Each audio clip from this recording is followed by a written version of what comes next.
As Warren Crookshank, your one and only Move Swiftly speaker, checking in for a daily Move Swiftly thought, giving you a perspective on teamwork you will not get anywhere else. Good day today, good solid day, good solid 6.5 miles in today.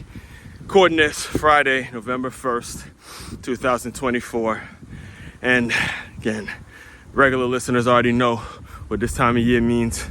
This is when you need to start winning football games, regardless of your record, regardless of what's happened in the past, what's going to be happening in the future, what's maybe happened in your recent situations, whatever it is. And when I say past earlier, I meant like long past. Recent past, meaning what happened an hour ago, 2 hours ago, whatever it is. None of that shit matters at this point. We're in November. We're in the month of November. Football games need to be 1 point blank, period. However you win them, whatever goes down, you need to get the job done at this time of year, all right?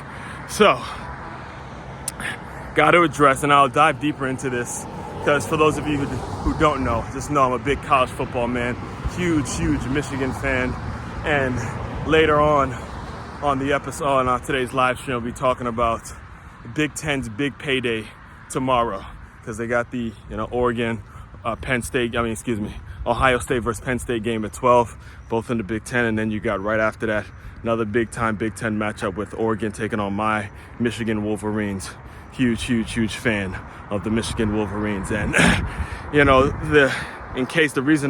far as today's Move Swiftly thought, I'm going to talk a little bit about some recent news that the Michigan Wolverines have made in regards to this I believe he's actually the number one recruit coming out, if I'm not mistaken. At least he's ranked number one. Again, this is high school football we're talking about, which kind of loses its significance considering the way the transfer portal is currently set up. Being ranked as a high school player now, to me, it's kind of diluted because of the transfer portal and how everything is shaping out in regards to how free agency has taken over college football.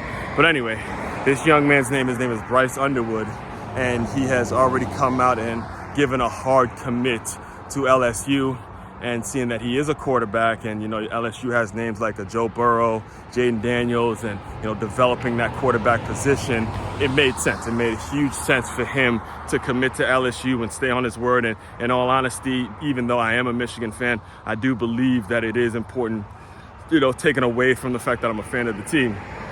I think it's important that he keeps his word and that he does go to LSU, make your commitment and stay committed to the program that you said you were going to stay committed to, unless, of course, there's a coaching change or there's something that goes on in LSU that makes it so he has to keep his options open. Obviously, seeing that it is a business, but at the end of the day, I do firmly believe in making a commitment, especially as a young man.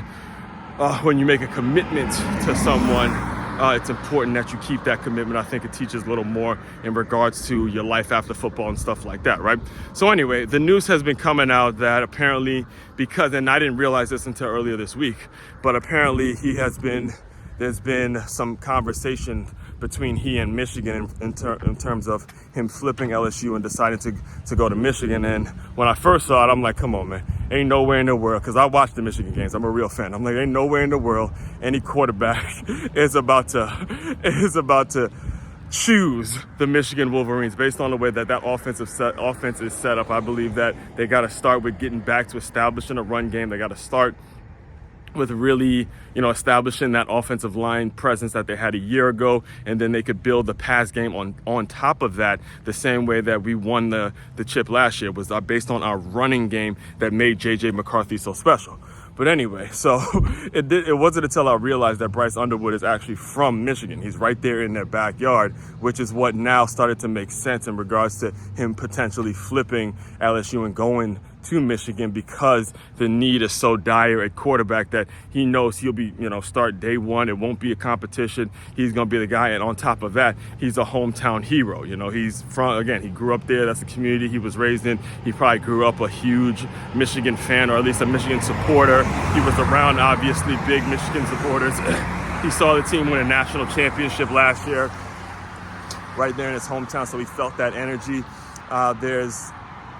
There's no guarantee that, who knows how bad things can get at LSU when it comes to Brian Kelly and if he's going to stay, because the business it's flimsy. You just never know how things go in this business and what's going to happen in the offseason. So obviously he has to keep his options open. And the point of me explaining all this to you is the lesson that we're going to translate into the business world is understanding now in college football, this is really kind of an unrealistic thing. But in terms of your business, a business that probably doesn't get as much attention as college football, doesn't have as much media around it as college football, it's important that we take away from this that you got to keep important decisions in-house. All right, you got to keep really, really important things that you're going to be doing, especially from a personnel standpoint. You got to keep that kind of stuff in-house. So as we translate it, and we'll just use this as an example. If you're the Michigan Wolverines and you're working on an NIL package, you're talking to some of the local businesses, the local community, local supporters, the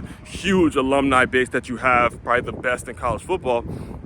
If you're talking to them, you have to make a concerted effort, if it was possible, to keep this stuff in-house and make it so it's only, available to the Michigan Wolverines coaching staff, the Michigan Wolverines support staff, and those kinds of people. And that way, there's obviously not all this pressure on the person that you're trying to bring in to make a decision, because now you get family involved. Again, the young man has been raised in this community, so you're going to get a lot of his supporters, a lot of the people that love him. You're going to start getting in his ear and start telling him what he has to do. And again, I believe the young man made the right decision to commit to LSU, and I'm against flipping and decommitting with someone unless, of course, there was a situation at LSU that wasn't ethical, and he obviously had to make the best decision for him and his family. So again, the point of all this, and when it comes again, like you guys know, regular listeners, you guys know, when it comes to college football, I could ramble on